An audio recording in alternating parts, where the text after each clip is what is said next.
Hi guys. This week we have been operating a number of spinal cord tumors. I can say majority of them were spinal cord ependymomas. So let me discuss the various treatment options present for spinal cord ependymomas. So the ependymoma of the spine. What is the treatment approach? I'm Dr. Kalyan Bommkanti. I'm a neurosurgeon and spine surgeon. I'm based in Hyderabad, India, and I work in Aware Gleneagles Global Hospital, Hyderabad. So let us first define ependymoma. Ependymoma is a type of primary central nervous system tumor that arises from ependymal cells which line the ventricles and the central canal of the spinal cord. Because I am speaking about the spinal cord ependymoma, let me tell you. So this is the tumor arises. So this is an example of spinal cord ependymoma. So what are our treatment goals? The primary goals of treating ependymoma of the spine are to achieve 1. Complete tumor removal, but at the same time you will have to preserve neurological function, and third one is to prevent tumor recurrence. So what is the dictum is safe maximal excision. So sometimes when the tumor is very densely adherent to the spinal cord, or when the plane of cleavage between the tumor and the spinal cord is not evident, complete tumor excision may not be possible. Sometimes, in spite of developing a plane, being very careful, it's not possible to preserve the neurological function completely. This particularly happens with a higher grade of tumor or very large size of the tumor. And if there is any tumor left, or if the grade of the tumor is higher like grade 3, the tumor recurrence can happen. So what are the treatment options available with us? As everyone knows, surgery is the mainstay of treatment for ependymoma of the spinal cord. We aim for complete tumor resection whenever feasible. It may involve laminectomy or hemilaminectomy, or if the tumor is very large, spanning over many segments, an extensive approach may be required depending on the tumor location and the size. 1.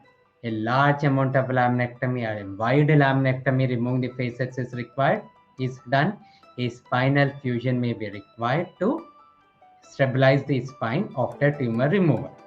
Spinal fusion we rarely do in case of ependymoma in my experience. So this is one example. You can see the spinal cord.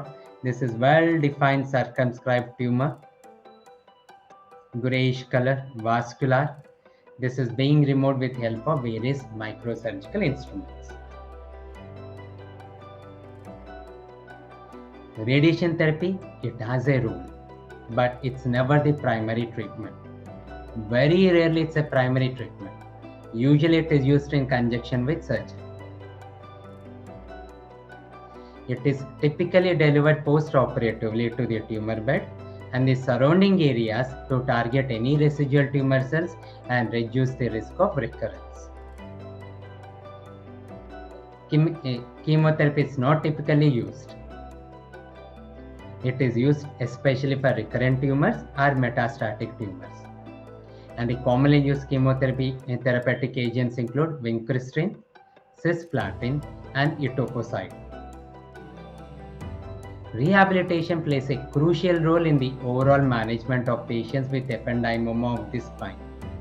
Physical therapy, occupational therapy, and other rehabilitation interventions may be utilized to improve functional outcomes, manage pain, and optimize quality of life. Let us conclude. Ependymoma treatment includes a multidisciplinary approach for optimal management.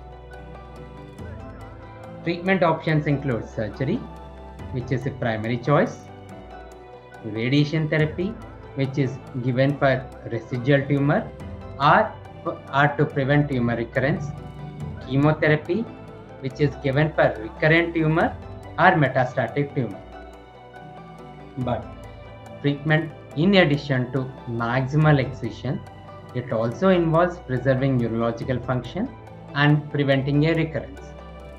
And as I've told, rehabilitation plays a very crucial role in the overall management of patients with ependymoma of the spine to optimize functional outcomes and quality of life. Regular follow-up is essential for monitoring tumor recurrence and managing potential treatment-related complications.